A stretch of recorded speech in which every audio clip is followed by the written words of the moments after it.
Eu tive uma infância maravilhosa aqui no Brasil, com meus pais, que eram franceses e que adoravam o Brasil. Meu pai, como você sabe, era professor de piano e canto. Isso me levou a ouvir música desde os 5 anos de idade, num cantinho da sala. Eu me aconchegava e assistia às aulas. Quer dizer que eu fui direto para o piano sozinha. Quando os meus pais foram fazer uma viagem para tratar da saúde do meu pai, que estava bastante doente, ele tinha só como ideia de me fazer entrar no Conservatório de Paris. E quando cheguei lá, tirei o primeiro prêmio, e meu pai tinha dito à minha mãe, ou darão a ela um primeiro prêmio, ou acharão que era jovem demais e darão um access para que ela fique mais um ano. Madalena realmente nos passava todo um conteúdo de inspiração, porque, claro, existia todo um método, os assistentes, sejam os brasileiros, sejam os franceses passavam adiante toda a técnica que estava muito bem sistematizada, mas a grande mensagem de Madalena sempre foi fazer da música um ato de amor. Então, isso foi uma coisa decisiva, quer dizer, a imaginação e muito amor na música, quer dizer, a música sem paixão, sem participação de todo o ser do intérprete, não tinha valor para ela. Era preciso que houvesse uma entrega total. Isso era uma mensagem definitiva.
Eu não tinha tomado conhecimento dessa particularidade pessoal que eu tinha de tocar de uma maneira diferente dos outros.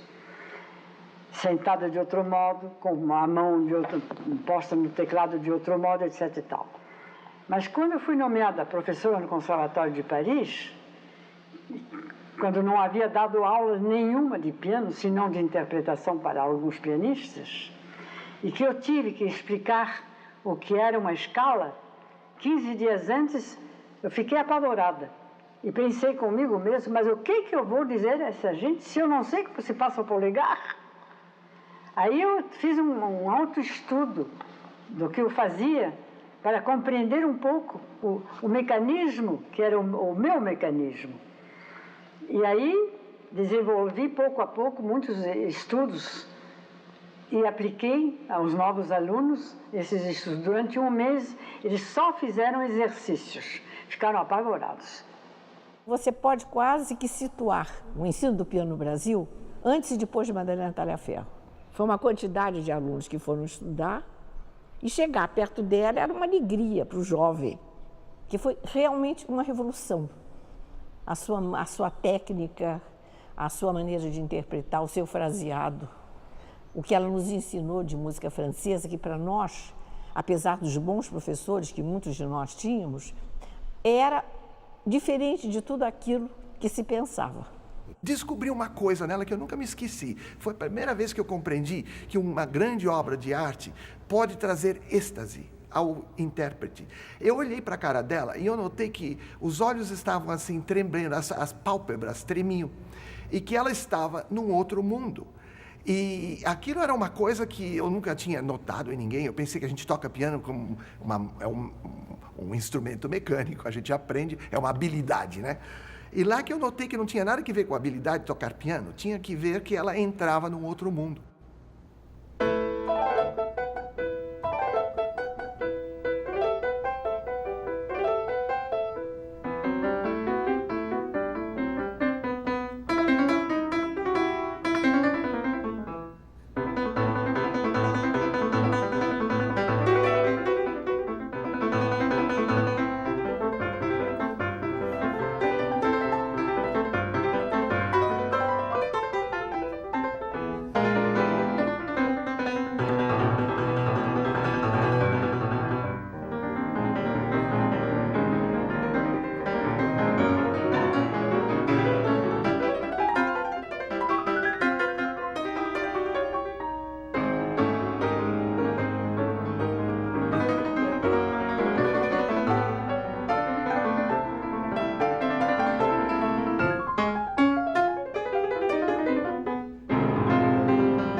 Foi uma maravilha você poder ter seguido o percurso, pelo menos durante 40 anos, dessa mulher que era fascinante, que era uma grande artista, como todo mundo sabia, inteligentíssima, rápida de respostas e de perguntas, e uma personalidade generosa. Ela ensinava tudo o que ela sabia, ensinava o pulo do gato, como a gente diz. Ela tinha um interesse enorme pelo aluno e foi uma verdadeira revolução a chegada da Madalena ao Brasil, as suas aulas, além dos seus concertos, porque os 5 primeiros concertos que ela deu foram 5 vestidos Jean Desser novos.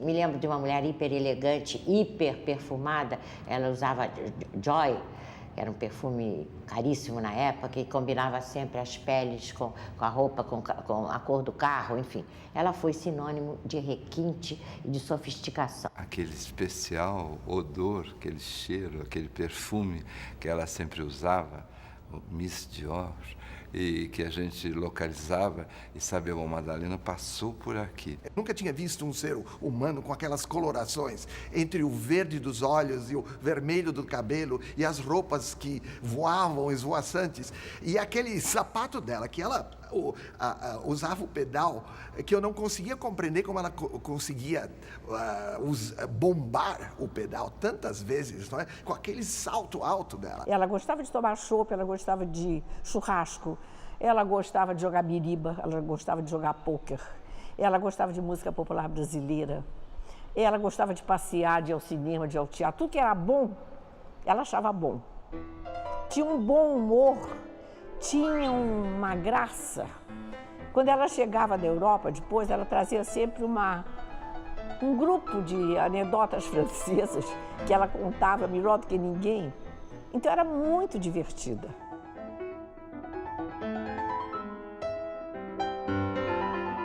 Muito alegre, serelepe, de calça blue jeans, com um lencinho amarrado de vermelho, de bolinhas brancas. Ela era a imagem da jovialidade. Ela teve milhões de amores, eu acho isso formidável, porque aos 96 anos ela ainda falava de amor. Acho que foi o grande segredo da juventude dessa mulher extraordinária. É muito difícil falar de meus amores, que foram muito poucos. E não sou nada mulher das aventuras como pretendiam quando eu era jovem. Me emprestavam tanta coisa que eu já estaria morta se fosse verdade. Mas eu só entreguei ao amor um coração profundamente agarrado e apegado. Eu não tive aventuras, tive casos sérios, e poucos, muito poucos. Então, o que se sabe é que o Gilles Boucherie, que foi o seu primeiro grande amor, ela viveu 10 anos com ele, tiveram uma casa de campo em Marlotte, que dizem que era lindíssima, e depois que ela se afastou dele, 10 anos depois, e casou-se com o André Bernheim, um casamento que não foi um casamento feliz,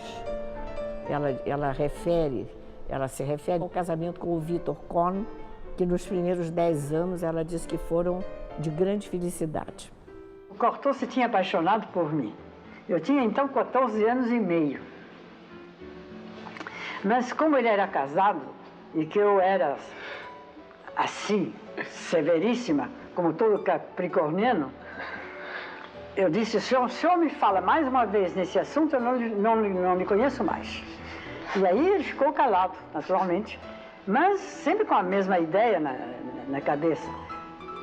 Aí ele inventou, para não me perder de vista, de fazer com que o casal tivesse ideia de casar comigo. E o casal, que estava também apaixonado, gostou muito da ideia. E aí começou a me cortejar. Mas um dia ele me disse, me imagine o que será o nosso casamento. Teremos como bar 20 filhos. Aí, quando eu ouvi isso, estou ainda correndo, né?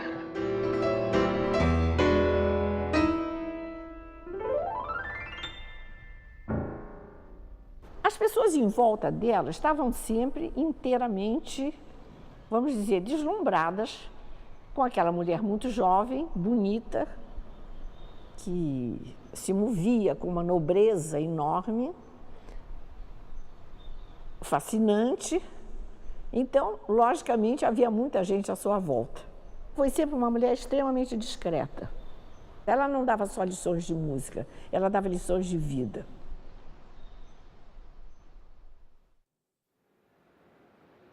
É com muita alegria que eu venho dar um testemunho meu sobre a Fundação Talhaferro e sobre o trabalho que nós fazemos desde 1988, quando da primeira exposição 2 anos sem Magda na própria escola Talhaferro.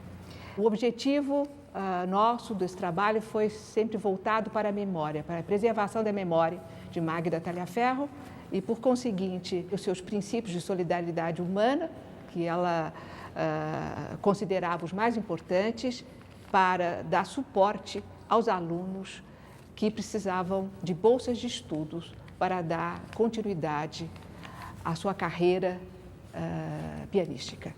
Nesse sentido, então, foi resgatar o seu acervo sonoro, remasterizando as suas gravações, publicando textos sobre os seus cursos públicos, como A Face Pedagógica de Madalena, que resume os cursos públicos dos anos 40 a 1950. E no seu centenário, o evento foi registrado num catálogo sobre a sua história, da sua carreira, da sua vida e do seu ensino da música.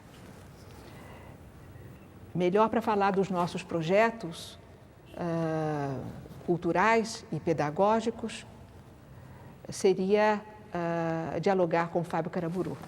Sim, Leda, como vai? Tudo bem? Tudo, que ótimo. Então, eu estou aqui vendo você falar e estou me lembrando como eu fiquei feliz no momento que vocês me chamaram para voltar a esta casa onde eu me formei, né? Eu sou formado aqui em 77, fui bolsista do governo francês, estudei pessoalmente com Magda lá em Paris, e quando vocês duas me chamaram, você e Cecília, eu fiquei muito feliz com o desafio, porque eu vislumbrei uma grande possibilidade da gente poder contribuir para o resgate da história desta figura que foi Dona Madalena, né? Estou me lembrando agora do primeiro projeto que eu estou olhando aqui, com saudades, que foi esse CD, o Magda Talhaferro Revival. Naquele tempo o CD estava começando, né? As gravações ainda eram analógicas e nós conseguimos, felizmente, um patrocínio para poder, na época era muito caro fazer isso, tivemos que ir até a França, pegar um estúdio especializado, remasterizar, e o resultado foi muito bom. Foi o primeiro projeto, marcou a minha entrada aqui. E foi premiado esse projeto pela APCA de São Paulo. E depois vieram os outros, né? Um desafio foi puxando o outro. Eu estou olhando agora o catálogo do centenário. Isso aqui foi uma realização da Secretaria de Estado da Cultura aqui em São Paulo. E aqui nós fizemos um apanhado, né? Uma cronologia de toda a história da professora e da musicista Magda Talhaferro, procurando lembrar os principais pontos, fotos históricas muito interessantes. A última foto dela, em vida, né? Em vida. E isso aqui foi em 93, foi exatamente no centenário. Centenário. Esse dia fizemos uma exposição fotográfica lá no MASP, não é? Aqueles painéis imensos, né? As fotos que foram levados para Paris. Esse acervo, que é um patrimônio imaterial, um patrimônio intangível, que é a memória, né? Isso nós temos que passar de geração para geração. Esse é um compromisso da Fundação Talhaferro.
A imagem que nós da Fundação queremos passar não é a de uma pessoa longínqua que já se foi.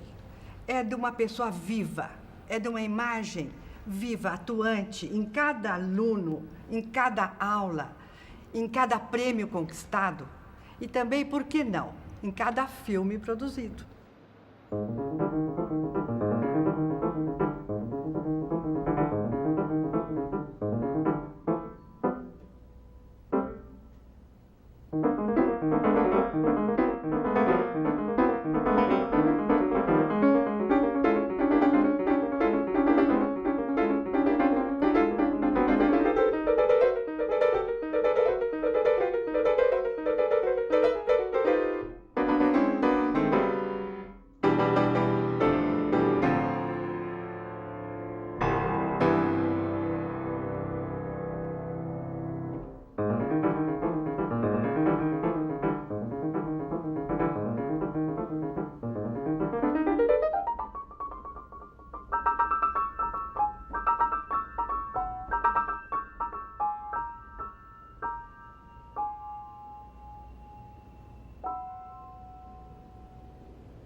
Na nossa geração e nas gerações futuras, não há realmente o que reclamar em relação ao material que Magda Talhaferro deixou.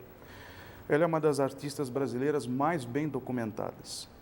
Eu acho que isso se deve basicamente a dois fatores. Primeiro, a sua própria personalidade artística e segundo, a sua longevidade.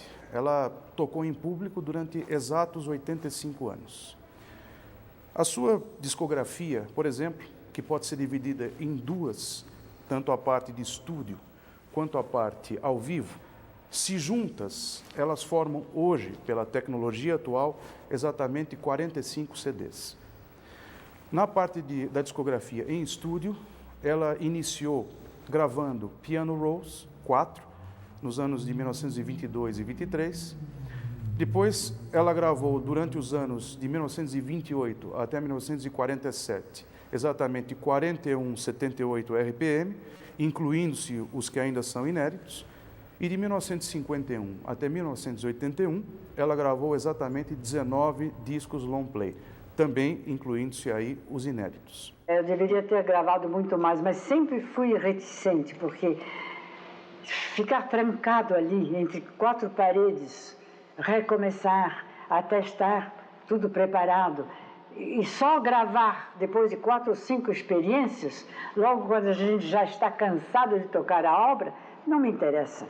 O disco é um engano, porque pode ser tão falsificado que eu tenho surpresas incríveis e não acredito mais no disco. Eu tenho que ouvir ao vivo para ter certeza. Na parte de videotape, ela possui exatamente 4 recitais completos, sendo 3 gravados no Brasil e 1 gravado no Japão. Eles começam em 1969 e vão até a data de 1981.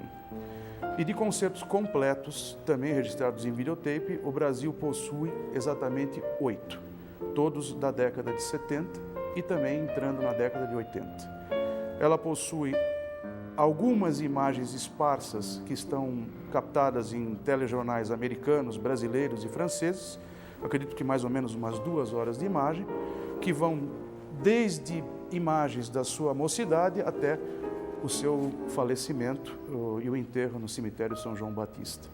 E a parte bibliográfica é composta atualmente de 7 livros, escritos ou por ela ou sobre ela, 6 editados no Brasil e 1 editado no Japão. Existem 2 teses para obtenção de grau de doutoramento, uma apresentada na Universidade de São Paulo, pelo professor Edson Leite, e outra apresentada na Universidade de Paris, a Sorbonne, pelo professor Chrétien. Existem ainda algumas escritas esparsas e um método pedagógico inédito que a Fundação Talhaferro escreveu sobre os seus cursos dos anos 40 e 50, os seus cursos públicos, mas esse livro ainda se encontra inédito. Criei agora um duo com um antigo discípulo, que tem um grande talento, que é Daniel Varsano. Então, esse duo a 2 pianos, já começamos fazendo um disco a 4 mãos, dedicado ao forré. E agora vamos dar concertos através do mundo com isso. Eu precisava de uma novidade na minha carreira, não? Eu me recordo um concerto com o Isaac Karapchevsky no Maracanãzinho do Rio, onde 20 mil ouvintes estavam e se precipitaram no fim do concerto no campo para tocar a minha saia para ver se eu existia, porque parecia... Nunca tinham ouvido, nunca tinham visto um pianista tocar, não é? Só tinham ouvido vagamente no rádio. Eles ficaram... Queriam me levar nos ombros como o Pelé. Já imaginou? Eu tive que assinar até as 2 da manhã programas atrás do palco. Quer dizer, do entusiasmo e do interesse do público brasileiro, do povo brasileiro. Agora é preciso, naturalmente, trazer coisas de qualidade. Não rebaixá-lo, mas elevá-lo. Pediram-me que falasse um pouco sobre a tradução do livro, que ela intitulou Toute la vérité, interrogação, e que aqui, acho que naturalmente de acordo com ela, a Nova Fronteira achou melhor fazer quase tudo. O livro não tinha sido editado em Paris, não tinha sido revisto. Além de tudo, ela que tinha um francês lindíssimo, que escrevia muito bem, quando ela escreveu um livro pela primeira vez, ficou um pouco formal. E como também ela só estudou até os 13 anos, porque aí tirou o primeiro prêmio do concurso de piano do Conservatório de Paris, e começou já uma carreira, apesar de continuar a estudar, o francês era um pouco antigo, porque era o francês que ela estudou até os 13 anos.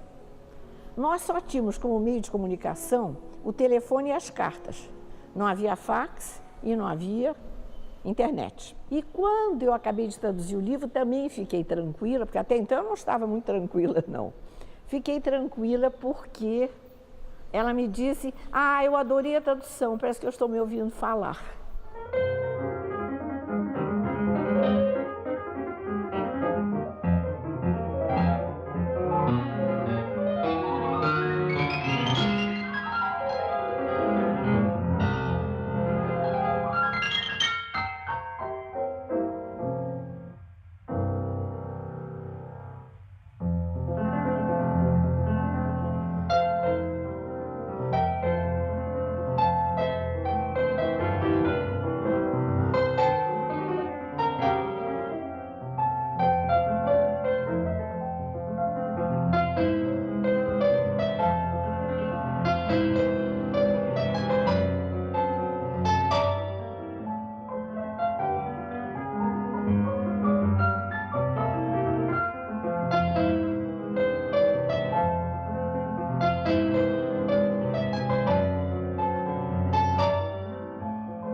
Meu marido me perdeu tudo que eu tinha, toda a minha fortuna, que era grande. E aí tive que recomeçar a vida monetária, como se eu tivesse 20 anos. Ele, que era estrangeiro, se deixou engambelar por gente de má fé e enfim. É melhor não falar no assunto, porque isso me comove muito. Tive então que recomeçar a vida de cada dia. E agora, trabalho para viver.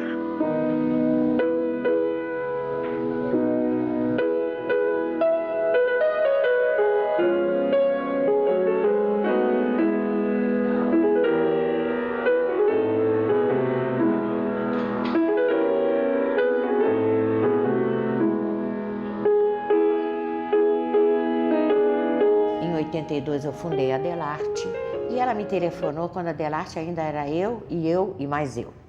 Ah, Miriam, eu estou querendo fazer uma turnê de despedida no Brasil e só você vai poder me fazer isso, que eu quero me despedir do meu país, afinal de contas, e não sei o quê. Eu liguei para ela, dona Madalena, vamos fazer o seguinte, vou lhe mandar uma passagem de primeira classe, que a Varig vai lhe dar, vou ligar para o presidente da Xerox, que tinha me dado o piano da Guiomar Novaes para a Sala Cília Meirelles, ele vai dar os anúncios. E eu disse, e eu vou botar a maior publicidade possível e toda a renda da bilheteria fica para a senhora. É o mínimo que eu posso fazer pela nossa amizade.